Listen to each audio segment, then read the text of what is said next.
Filmid võivad vaatajate meeleolule erinevalt mõjuda, sõltuvad sellest, millist žanrit nad vaatavad. Näiteks mõnes komöödias on kurbi elemente, samas kui mõnes õudusfilmis leidub koomilisi hetki. Aga mõned filmid jäävad meile kauemaks meelde tänu häirivatele detailidele, mida need sisaldavad, eriti kui need põhinevad tõsielu sündmustel. Number 10. 2007 aasta film Zodiac, mida lavastas David Fincher, räägib kurikuulsast Zodiaci sarimõrvarist, kes suutis seadusest kõrvale hoida aastakümneid pärast seda, kui tema esimene teadaolev kuritegu pandi toime 20. detsembril 1968. Järgnenud aastatel pani ta toime veel palju sarnaseid kuritegusid. Kuigi film käsitleb neid kuritegusid, keskendub see rohkem süüdlase poolt meediale saadetud kummalistele kirjadele ja šifritele ning nende lahtimurdmisele tehtud pingutustele. Kui esimene šifer jõuab San Francisco Chronicle'i toimetusse, veedab uus töötaja, karikaturist, tunde selle lahendamisega, kuid lõpuks on ta sunnitud alla andma. Filmi edenedes teeb ta kõik endast oleneva, et juhtumis edasi liikuda, kuulates pealt uurijate vestlusi, otsides uusi tõendeid ja isegi ebaseaduslikult politsei kogutud tõendeid uurides. Lõpuks jääb juhtum soiku, kui rohkem vihjeid ei leita. Kuid isegi siis jätkab ta toime pandud kuritegude üle kinnisideeliselt mõtlemist. Lõpuks ei suuda tema naine seda enam taluda. Ta kolib enda majast välja, võttes lapsed endaga kaasa. Samal ajal koputavad 2 juhtuurijat inimeste ustele, vaatavad üle kogutud tõendid ja küsitlevad inimesi, keda nad arvavad olevat kuritegudega seotud. Juhtumi edenedes saab publik kõigega kaasa minna, kuna Fincher otsustas iga sündmuse kuupäevad ekraani allossa lisada. See teeb selgeks, kui kaua suutis Zodiaci mõrvar politsei eest põgeneda, hoolimata nende parimatest pingutustest teda tuvastada. Filmi lõpuks jääb publik mõtlema tõsiasjale, et Zodiaci mõrvarit pole kunagi tabatud ja ta võib olla tänaseni aktiivne, kuigi paljud inimesed on arvanud, et ta on tõenäoliselt juba surnud. See on sellepärast, et meediale saadetud kirjad lõppesid 70-ndatel ja San Francisco politseiosakond on tema nimele pandud juhtumid kuulutanud mitteaktiivseks. Uurimine avati uuesti 2008. aastal ja FBI kaasati lootuses, et leitakse täiendavaid vihjeid, mis võiksid viia süüdlaseni, kuid nii ei läinud. Arvestades tunnistajate kirjeldusi, mida anti politseile 1960-ndatel ja kus öeldi, et oli 35-45 aastane, oleks Zodiaci mõrvar täna vähemalt 90-aastane ning seetõttu arvatakse, et ta ei ole enam elus.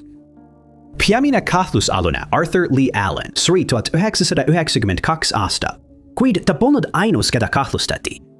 Meest nimega Gary Francis peeti samuti mõnda aega kahtlusaluseks, kuid enamik uurijaid usub, et tal polnud nende kuritegudega mingit pistmist. Kui süüdlane on tõepoolest surnud, on väga väike võimalus, et tema kuriteod kunagi lahendatakse, kuid tema juhtum on tänaseni avatud ja uurimise all. 9. Argo on kriitikute poolt kõrgelt hinnatud poliitiline draama, mille lavastas Ben Affleck, kes mängib ka peaosa.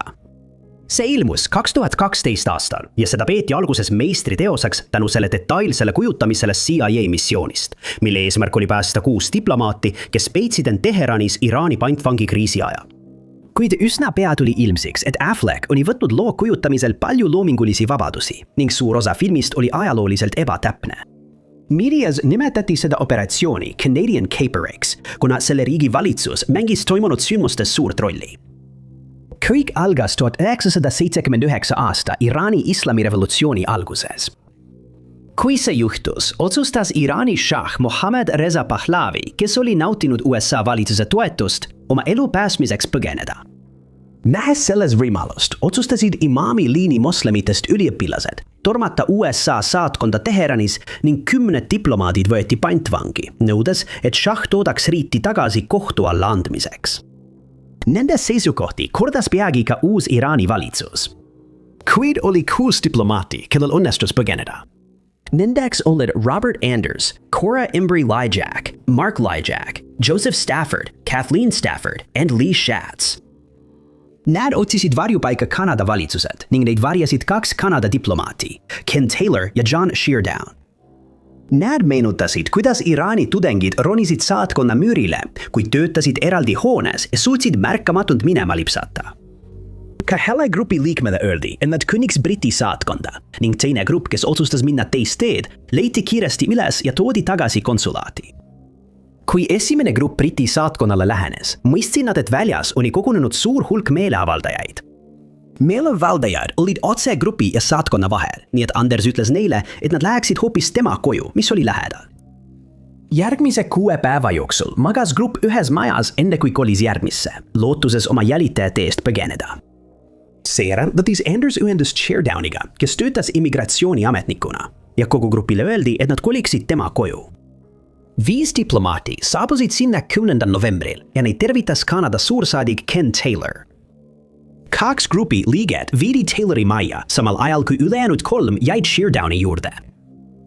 27. novembril liitus nende 3-ga Lee Schatz, keda oli varjanud Rootsi saatkond, kus ta oli maganud põranda.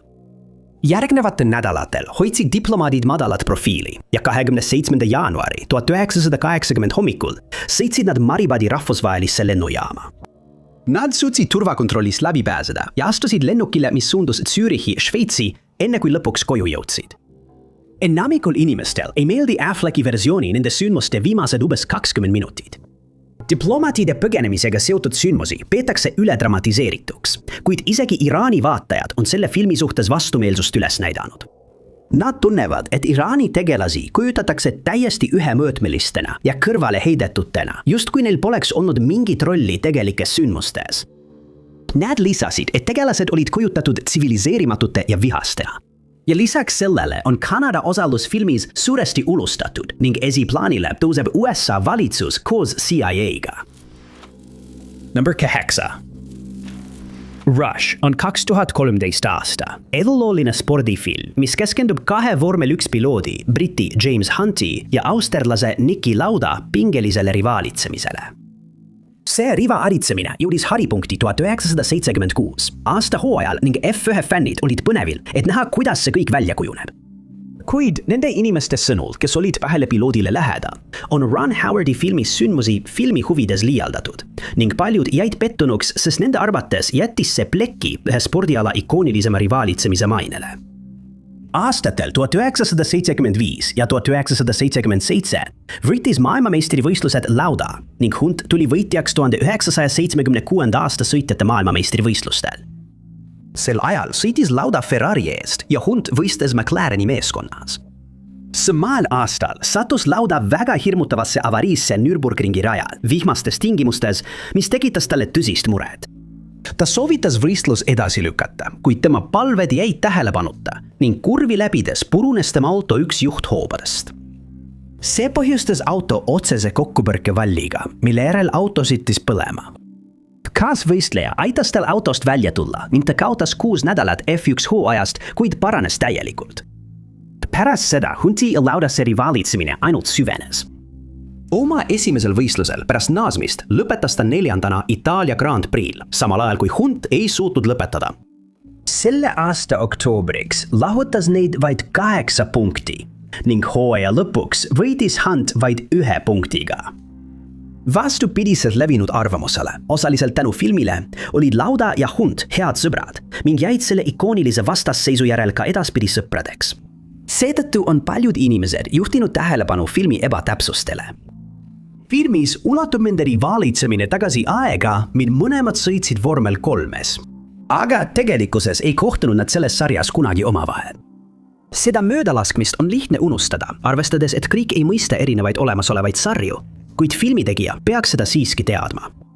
Siis on veel stseen, kus Hunt ründab ja kallale tungib ajakirjanikule, mis nende sõnul, kes olid talle lähedal, ei juhtunud kunagi. Ta oli tuntud oma äkilise loomuse poolest ja ei kartnud füüsiliseks minna, kuid see stseen on täielikult väljamõeldis. Teises stseenis on näha, kuidas 2 rivaali suruvad kätt ja jätavad oma erimeelsused selja taha. Kuna nad olid aga head sõbrad, polnud see vajalik ning arvatakse, et see stseen lisati filmi lihtsalt selleks, et anda loole lõpetatuse tunne. Number 7. Alfred Hitchcocki peetakse igavesti üheks kõigi aegade ikoonilisemaks õudusfilmide režissööriks. Tema on vastutav kuldsate filmide Psühho ja Tagumine akene eest, mida nüüd peetakse klassikaks ja selle žanri parimateks filmideks. Tema filmid sai tuntuks oma häiriva atmosfääri ja ebatavaliste teemade poolest, millest üks kõige veidramaid oli linnud. See ilmus 1963 aastal ja räägib loo jõukast seltskonna daamist nimega Melanie, kes armub advokaati nimega Mitz. Ta sõidab Mitzi juurde Bodega Bay'sse, kuid siis hakkavad juhtuma kummalised sündmused. Piirkonna linnud hakkavad ootamatult linnarahvast ründama, justkui ilma põhjuseta. Ja filmi edenedes hakkab seda sama tegema üha rohkem linde. Ühel hetkel jäävad Melanie, Mitza ema ja tema õde kõik tema majja lõksu, kui linnud hakkavad sisse tungima. Kuid lõpuks lakkab see kõrvulukustav müra. Kui nad välja lähevad, on nad šokeeritud, nähes tuhandeid linde maas lebamas ning saavad teada, et need rünnakud on levinud ka teistesse piirkondadesse. Inimesed hakkavad nõudma sõjaväe sekkumist ja grupp sõidab sellest häirivast stseenist minema, samal ajal kui murul olevad linnud neid endiselt jälgivad. Rünnakutele ei anta kunagi mingit seletust ja publik peab ise oma teooriad välja mõtlema. Kui film välja tuli, tundus see nagu fantaasiarikas, kuid hirmutav lugu, mis päris elus kunagi ei juhtuks. Kuid paljud inimesed ei tea, et see põhineb tegelikult tõsielulistel sündmustel, mis toimusid Californias 18. augustil 1961. Patrullpolitseinik Ed Cunninghamil oli tol hommikul sündmustevaene vahetus, kuid umbes kell 2:30 muutus kõik. Ta oli šokeeritud, kui tume lind kukkus tema patruulautole, kuid muutus õudusest tardunuks, kui veelgi rohkem linde hakkas alla kukkuma nii suure jõuga, et purustasid autoprojektori. Ta mõtles autost välja minna, et näha, mis toimub, kuid linnud kukkusid maapinnale nii suure jõuga, et ta ei julgenud vigastada saamise hirmus riskida. Monterey lahes hakkasid inimesed politseiga ühendust võtma, et teatada, et tuhanded linnud olid peaaegu päikese ära varjanud ja põhjustasid kaost. See oli aga viga, sest linnud tõmbas valgus ligi ja nad hakkasid elanike pihta sööstma. Need, keda müra polnud üles äratanud, astusid sel hommikul majast välja ja leidsid tänavatel tuhandeid linde ning paanikas naabreid. Ellu jäänud linnud nokkisid möödujate jalgu ja varsti muutus lehk talumatuks. Lähedal asuval rannal leiti tuhanded linnud liival liikumatult lamamas ja üks mees uskus, et teda ründavad need, keda ta nimetas linnumeesteks. Teised hakkasid rääkima maailma lõpust ja mõned uskusid, et neid ründab mingi keemiarelv. Kui analüüs oli tehtud, selgus, et kõik linnud olid tahmtormilinnud. Kuid keegi ei osanud seletada, mis oli põhjustanud nende kummalist käitumist. Need linnud kogunesid igal aastal sellesse piirkonda, kuid tavaliselt jäid nad rannikust eemale, mis tegi nende käitumise tol hommikul veelgi arusaamatumaks. Vabatahtlikud kogusid nii palju ellujäänud linde kui suutsid ja viisid nad tagasi merre, kuhu nad kuulusid. Nad pidid kandma kindaid, et oma käsi kaitsta, sest linnud üritasid neid noktida. Kuid neil, kes vette tagasi viidi, oli hea võimalus ellu jääda ning paljusid nähti taas taevasse tõusmas. Selle päeva keskpäevaks olid enamik elus linde eemaldatud ja koristustööd olid alanud. Selle kummalise sündmuse uudis jõudis lõpuks Hitchcockini, kes tol ajal töötas välja stsenaariumi filmile Linnud, mis põhines Daphne du Maurier novelli. Ta hankis tolle päeva ajalehe eksemplari ja hiljem väitis ta, et kasutas seda filmi uurimiseks. Mis puudutab seda seletamatut sündmust, mis Californias aset leidis, siis lõpuks leiti ka põhjus. Selgus, et piirkonna plankton sisaldas mürdist ainet, mis kandus edasi planktonit söövatele kaladele. Linnud sõid seejärel kalu ning selle tulemusena muutusid nad desorienteerituks ja kukkusid tuhandete kaupa maa peale. Number 6. Winchester on 2018. aasta üleloomulik õudusfilm, mille lavastasid Michael ja Peter Spirig ning mis keskendub Sarah Winchesteri, William Wirt Winchesteri leese elule. Williami isa Oliver oli Winchesteri tulivenvade leiutaja, mis on tuntud üle kogu maailma, ning seega pole vaja öelda, et perekond oli väga jõukas. Sarah sündis samuti jõukasse perekonda New Havenis, Connecticuti osariigis 1839 aastal ning erinevalt enamikust tolle aja naistest sai ta suurepärase hariduse. Ta õppis kiiresti rääkima 5 keelt vabalt ning suutis enesekindlalt arutada erinevaid teemasid, sealhulgas matemaatikat ja teadust.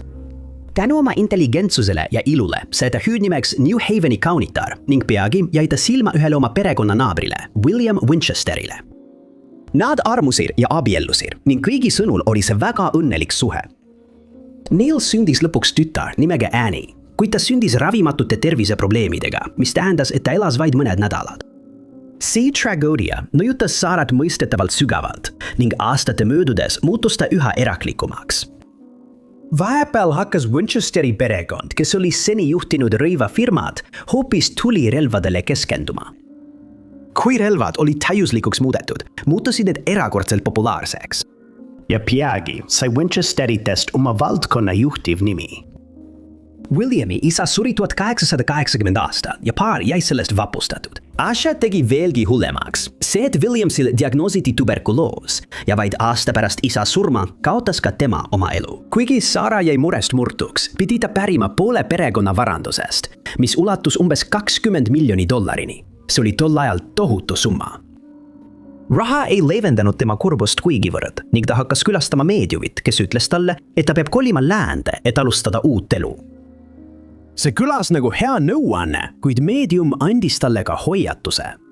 Ta ütles, et kui Sara kolib oma praegusest majast välja, järgivad teda tema uude koju kõigi nende inimeste vaimud, kes kaotasid elu Winchesteri tulirelva tõttu, sest maja ostmiseks kasutatud raha oli neetud. Aga Saral oli võimalus oma mõistust säilitada. Mediumi sõnum jätavad vaimud ta rahule seni, kuni Sara jätkab uue maja juurde tubade ja laienduste ehitamist. Aga kui ta selle kunagi lõpetab, kaotab ta peagi oma elu. Selleks ajaks oli Saral diagnoositud artriit ning tema ja arst olid ühel meelel, et läänepoolne soojem kliima mõjuks talle hästi. Ta võttis nõu kuulda ja ostis 40 aakri suuruse maatüki, millel asus 2-korruseline talumaja. Ei läinud kaua aega, kui hoone oli täielikult ümber ehitatud. Sara palkas ehitajad, et lisada juurde ehitisi, ehitada lisatube ja mõnikord ka treppe, mis tegelikult kuhugi ei viinud. Ta tundis, et see oli ainus viis hoida vaime vägivaldseks muutumast ning aja jooksul lisati umbes 160 erinevat tuba. Isegi pärast tema surma väitsid mõned inimesed, et Sara maja näis iseenesest muutuvat ja muunduma ning et selles häärberis, mis oli muutunud pigem külaks kui koduks, võis kergesti ära eksida labürindis. On arvatud, et ta ehitas toad sellisel viisil, et segadusse ajada vaime, kes teda kummitasid, kuid see on vaid spekulatsioon.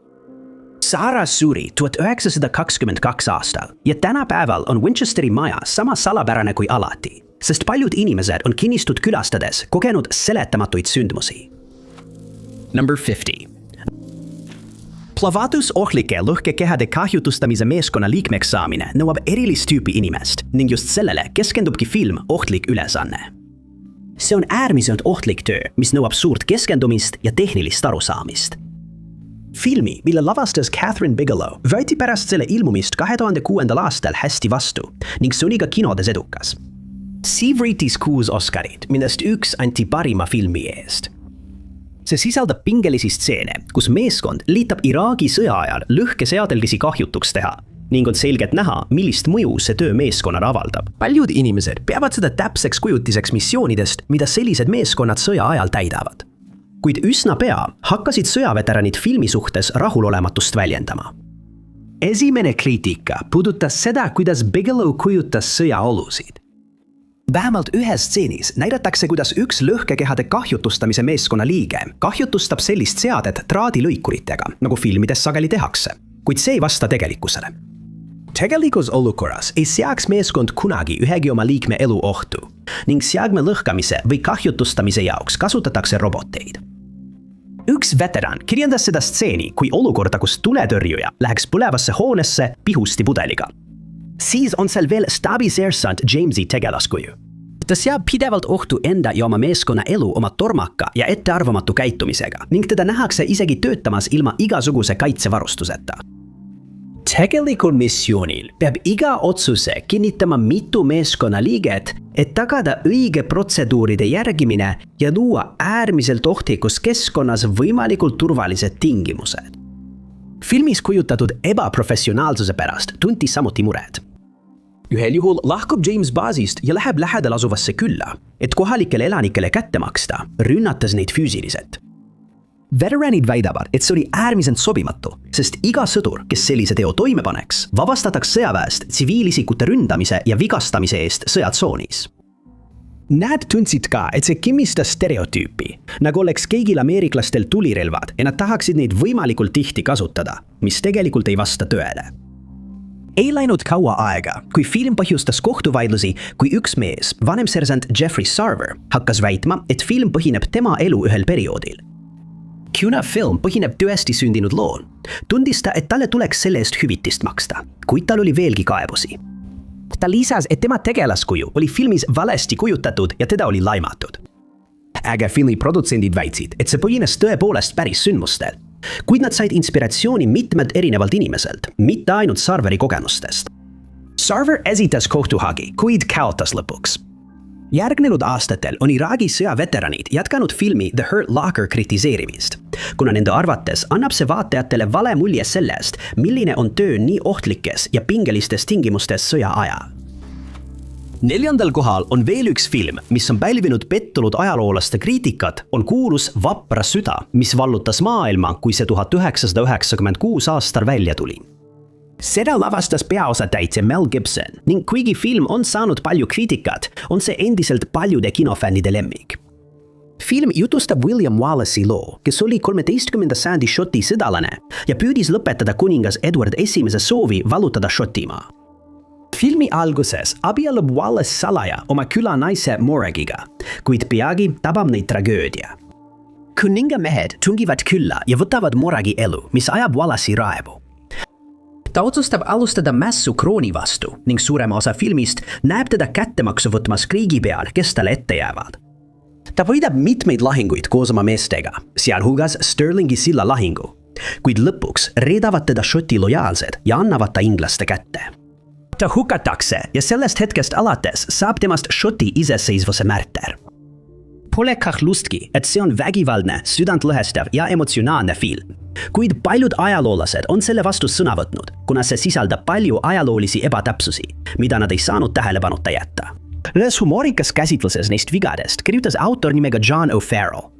Film ei oleks saanud olla veel ebatäpsem, kui näitlejate hulka oleks lisatud plastiliinist koer ja film oleks ümber nimetatud William Wallace ja Gromit. Esimene neist ebatäpsustest ilmneb juba filmi esimeses stseenis. Seal näidatakse, kuidas kuningas viitab seadusele, mis lubab aadlikel olla intiimsuhtes alamate naistega nende pulmaöö. Paljud ajaloolased usuvad, et sellist seadust pole tegelikult kunagi eksisteerinud, kuna selle kohta pole kunagi leitud ühtegi kirjalikku allikat ning keegi pole kunagi väitnud, et see oleks olnud päris seadus või suutnud selle olemasolu tõestada. Stirlingi silla lahingut on paljud, sealhulgas mõned ajaloolased, nimetanud parimaks keskaegse vahingu kujutamiseks, mida filmis kunagi nähtud. Kuid isegi sellel stseenil polnud probleeme puudus. Esiteks ei näita see stseen kõnealust silda ning puudub üks väga oluline isik, kes lahingus osales. Mässujuht Andrew de Moray. Tegelikus lahingus sai Moray haavata inglaste alistamisel ja suri hiljem oma vigastustesse. Ajaloolased peavad kummaliseks, et ta sellest stseenist välja jäeti, kuna tal oli selles võidus tohutu roll. Selle au saab aga hoopis Wallace. Siis on veel probleem filmi pealkirjaga Braveheart. Ajaloolised kasutati väljendit Braveheart Robert Bruce'i kirjeldamiseks, kes juhtis Šoti sõdureid võidule Inglismaa vastu esimese Šoti iseseisvussõja ajal. Filmis on Wallace'i isa nimi Malcolm, kuigi tema tegelik nimi oli Alan. Ta sureb siis, kui Wallace on veel noor poiss, kuid kumbki neist faktidest ei vasta tõele. Pole teada, miks Gibson otsustas tema nime muuta ja on kindel, et Wallace'i isa oleks ülestõusu ajal veel elus olnud. Üks viis, kuidas publik Wallace'i tegelaskujuga kaasa haaratakse, on tema kujutamine vaese mägismaatalunikuna. Aga tegelikult pärines ta jõukast perest, kellel polnud kunagi raskusi toimetulekuga. Lisaks sellele ei kohtunud Wallace ja Prantsusmaa Isabella päris elus kunagi. Selle aja sõdalased ei kandnud näovärvi ega kandnud lahingus tartanist kiltse. Nad oleksid kasutanud mõõka ja kilpi, mitte kahekatist mõõka, mida Wallace filmis kasutas. Ja kuningas suri 2 aastat pärast Wallace'it, ega olnud oma surivoodil, kui Wallace hukati. 3. punkt. Tsirkused ei ole enam kaugeltki nii populaarsed kui mõned aastakümned tagasi. Paljud inimesed tunnevad, et rändtsirkustes koheldakse loomi halvasti ning et pakutav meelelahutus ei oma tänapäeval enam mingit väärtust. Kuid ei saa eitada, et tsirkused olid minevikus äärmiselt populaarsed, sest pered kogunesid nendesse suurtesse telkidesse, et nautida kerget meelelahutust ja hingematvaid trikke, millest räägiti veel nädalaid hiljemgi. Üks kuulsamaid tsirkuse omanikke oli P.T. Barnum, kes asutas koos James A. Baileyga 1881 aastal Barnumi ja Bailey tsirkuse. Barnum oli oma tsirkusega, mida nimetati maailma suurimaks etenduseks, tuuritanud juba alates 1870 aastatest. Kuid ühel hetkel otsustasid tema ja Bailey, tema suurim konkurent, oma 2 ettevõtet ühendada. See on 2017 aasta muusikalise filmi Suurim showmees teemaks, mille lavastas Michael Gracie. Selles mängivad tõelised staarid, sealhulgas Hugh Jackman, Zac Efron ja Michelle Williams. Kuid isegi nende tuntud nimede kaasamine ei säästud filmi ulatuslikust kriitikast. Barnumi lugu filmis on vaesusest rikkuseni tõusmise lugu. Ta otsustab tsirkuse luua, et pakkuda endale ja oma perele paremat elu. Ja ausalt öeldes oli muusikalis kõlanud laulud koos suurepäraste näitlejatöödega publikule väga meelt mööda. Tekib küsimus, kas inimesed oleksid reageerinud samamoodi, kui nad oleksid teadnud, milline inimene P.T. Barnum tegelikult oli ja kas nad oleksid üldse viitsinud seda toetada. Kriitikud väidavad, et P.T. Barnumi iseloomu ilustati, et see sobiks filmi narratiiviga ning et tegelikkuses oli ta hoopis teistsugune inimene. Üks P.T. Barnumi lemmikütlusi päriselus oli: iga minut sünnib uus lihtsameelne, mis annab meile varajase ülevaate sellest, milline inimene ta oli. Alguses on P.T. Barnumil raske veenda avalikkust, et tema tsirkus, kus on kõik need kummalised atraktsioonid nagu habemega naine, on vaatamist väärt. Kuid lõpuks hakkab P.T. Barnum hästi teenima ja tal tekib suhe laulja Jenny Lindiga. Tema ja Jenny jätavad esinejad maha, kui nad naudivad kuulsuse ja luksuse elu, mis on ajalooliselt täpne. Kuid nii uskumatuna, kui see ka ei tundu, on need sündmused filmi jaoks tegelikult leebemaks tehtud. Filmis näidatakse, kuidas tema kuulsus aja jooksul kahaneb ja tsirkus hakkab läbi kukkuma. Kui Barnumil pole enam valikuid, naaseb ta tsirkusesse, mis teeb tema töötajad ja kõrvaltelgi esinejad väga rõõmsaks ning ta jätkab riigis ringireisimist sama õnnelikuna kui varem. Paljud inimesed tunnistasid, et lahkusid kinost pisarates, sest uskusid, et sündmused olid tõepärased, kuid tegelikult see nii ei olnud. Tegelikult oli Barnum pettur ja kell, kes keeldus oma töötajatele toitu andmast, kui tal selleks tuju oli. Ta rindas neid sageli ja hoolis väga vähe loomadest, kes temaga tsirkuses kaasas reisisid. Tema ainus eesmärk oli teenida võimalikult kiiresti võimalikult palju raha ja igaüks, kes talle ette jäi, kahetses seda peagi. Tegelikult värbas ta inimesi, kellel olid füüsilised puudused ja mõnel juhul ostis neid ning pani nad siis avalikkuse ette, et inimesed saaksid neid imetleda. Kui nad surid, jäeti nende kehad sageli ikka veel vaatamiseks välja ja inimesed said maksta, et seda sünget vaatepilti näha. Teisel kohal. 2014 aasta film Imitatsioonimäng, kus Alan Turingi rollis on Benedict Cumberbatch, jälgib kuulsa matemaatiku elu ja tema pingutusi Saksa enigmakoodi murdmisel Inglismaal Bletchley Parkis teise maailmasõja ajal. Film algab pärast sõda 1951 aastal, kui Turing teatab sissemurdmisest oma kodus. Kui politsei uurimist alustab, leiavad nad tõendeid, mida nad tõlgendavad kui raskekujulist sündsusetust ning Turing arreteeritakse. Seejärel viiakse vaatajad tagasi aastasse 1939 ja Bletchley Parki, kus Turing on liitunud koodimurdjate meeskonnaga. Nende ülesandeks on murda kuulus Enigma kood, mida loob Enigma masin ja mida peeti murdmatuks. Turing, kellel pole õnne, pakub välja, et ainult teine masin suudaks seda koodi murda. Nii asubki Turing ehitama arvutit, millele ta paneb hellitavalt nimeks Christopher, oma lapsepõlvesõbra järgi. Lõpuks suudetakse kood lahti murda, kuid meeskond seisab seejärel silmitsi moraalse dilemmaga. Nad peavad otsustama, milliseid rünnakuid ära hoida, et Saksa sõjavägi ei saaks aru, et kood on lahti murtud. Filmi lõpuks mõistetakse Turing talle esitatud süüdistustes süüdi ja sellele järgnevate sündmuste tõttu muutub tema elu viletsaks, mis viib lõpuks tema surmani. Kogu filmi vältel viiakse vaataja tagasi tema lapsepõlve, samal ajal kui käsitletakse tema tööd Bletchley Parkis ja lõpuks ka tema süüdimõistmist. Kuid taaskord on mõned ajaloolased filmi hukka mõistnud, sest tegevaskuju, keda kujutatakse filmis Imitatsioonimäng, erineb suuresti sellest, milline Turing tegelikult oli. Filmis veedab ta suurem osa oma lapsepõlvest üksikuna, kellel on vaid üks sõber, eelmainitud Christopher Morgan. Turingit kujutatakse kohmaka ja üksildasena ning kui Christopher ei naase puhkuselt, teatatakse Turingile, et ta on surnud pärast veisetuberkuloosi nakatumist. Need faktid Christopheri kohta on tõesed ning see tragöödia mõjutas Turingi elu, kuid talle oli öeldud, et tema sõber on haige ja tõenäoliselt ei jää ellu.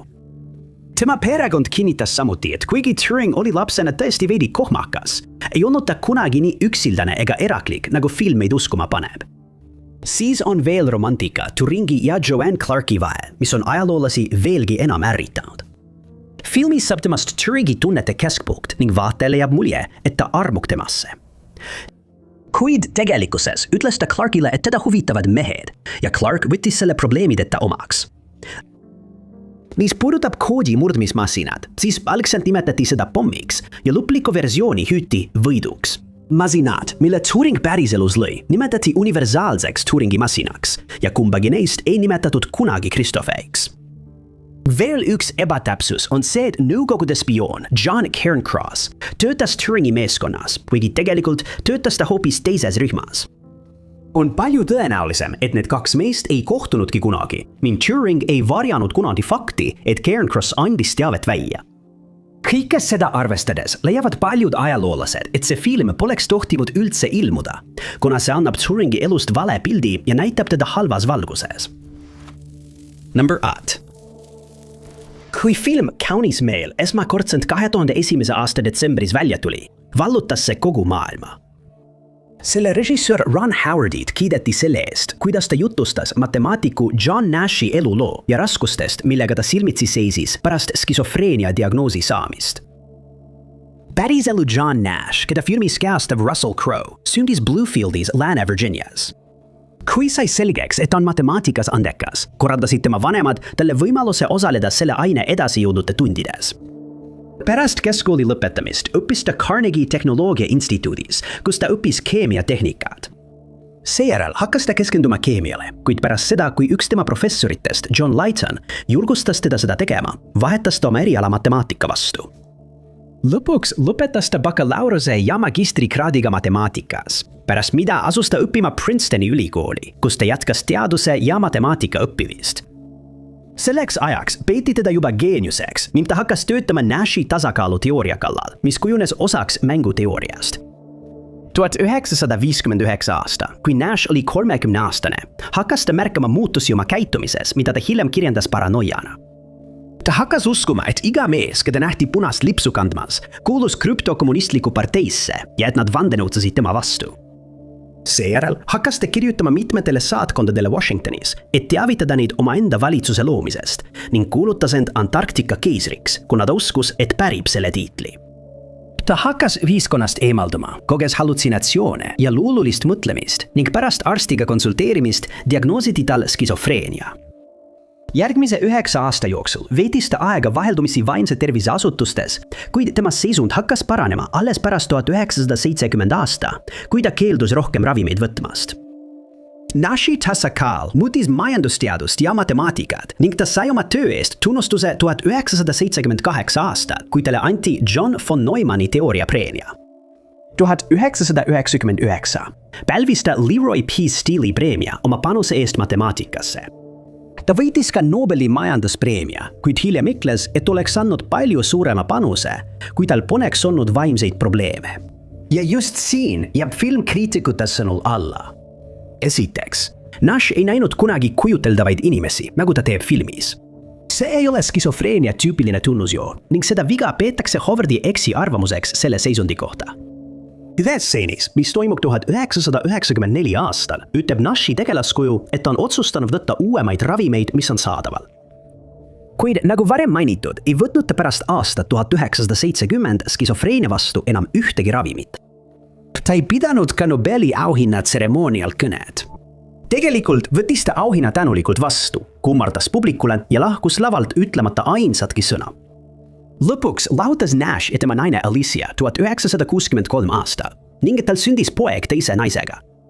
Ka tema pojal diagnoositi peagi skisofreenia ning ta pidi saama pidevat ravi nagu ka tema isa. Suur tänu, et vaatasite! Kui teile see video meeldis, siis kindlasti vajutage meeldib nuppu.